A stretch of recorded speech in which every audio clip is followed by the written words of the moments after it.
কুলতলি সাদ্দাম তাকে ইতিমধ্যে গ্রেপ্তার করেছে পুলিশ। সেই সাদ্দামের পুরনো বাড়ি থেকে উদ্ধার আগ্নেয়াস্ত্র, একাধিক মূর্তি। সাদ্দামের বাড়ির কাছে আরো একটি বাড়িতে তল্লাশি চালিয়ে উদ্ধার আগ্নেয়াস্ত্র, ধাতুর মূর্তি। সাদ্দামকে জেরা করেই মিলেছে ওই বাড়ির খোঁজ। কুলতলিকে সাদ্দামের বাড়ি গিয়ে আক্রান্ত হয় সেই পুলিশ। ঘটনার 3 দিন পর গ্রেপ্তার হয় সাদ্দাম। সাদ্দাম কি এই বাড়িতে থাকতো? হ্যাঁ থাকতো। পুলিশ এসেছিল?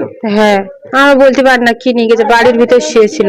হ্যাঁ শারীর বাড়ি হয়তো, যেই দিন গন্ডগোল হয় সেই দিন কোথায় চলে গেছে বলতে পারি না। জিজ্ঞাসা করেছিল, বলে শারীর কোথায় গেছে, আমরা বলি স্যার আমরা জানি না। কুলতলির পয়তারহাটে সাদ্দামের বাড়ি আগে একটা হদিশ মিলেছে। আমার পিছনের যে বাড়ি দেখা যাচ্ছে এটা নতুন বাড়ি, এবং সাদ্দামের বাড়ির থেকে যে সুড়ঙ্গ পাওয়া গেছিল তাই কাকড়ার খালে মিশেছিল। সেই কাকড়ার খালের পাশেই আরো একটি বাড়ির হদিশ মিলল সাদ্দামের, এবং পুলিশ, কুলতলি থানার পুলিশ রাত্রে অভিযান চালান এবং এই বাড়ি থেকেই সাদ্দামের সঙ্গে নিয়ে তারা অভিযান চালান, এবং এই বাড়ি থেকেই আগ্নেয়াস্ত্র, 2টি কার্তুজ এবং প্রাচীন কিছু মূর্তি উদ্ধার করেছে কুলতলি থানার পুলিশ।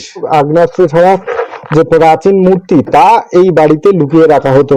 তাক রয়েছে, সানসেটের উপরেই এখানে আগ্নেয়াস্ত্র পাওয়া গিয়েছে, এবং এই ঘরের মধ্যে থেকেই প্রাচীন মূর্তি উদ্ধার করেছে কুলতলি থানার পুলিশ। এই ঘটনায় যে আরো একজন অভিযুক্ত সাইরুলের খোঁজ চালাচ্ছে পুলিশ। বেশ কিছুদিন কেটে গেলেও কিন্তু সাইরুলের এখনো পর্যন্ত কোনো খোঁজ মেলেনি। তবে দফায় দফায় সাদ্দামকে জিজ্ঞাসাবাদ করে এই আরো একটি ঘরের হদিশ পাওয়া গেল, এবং এখানে সাদ্দাম তার আগ্নেয়াস্ত্র লুকিয়ে রাখতো, এবং সেই আগ্নেয়াস্ত্রের সঙ্গে কার্তুজ পাওয়া গিয়েছে, এবং প্রাচীন মূর্তি যা দেখিয়ে মানুষকে প্রতারণা করত সেই প্রাচীন মূর্তিও উদ্ধার হয়েছে। কুলতলি থেকে রফিকুল ডালির সঙ্গে অর্পণ মণ্ডল, নিউজ 18 বাংলা।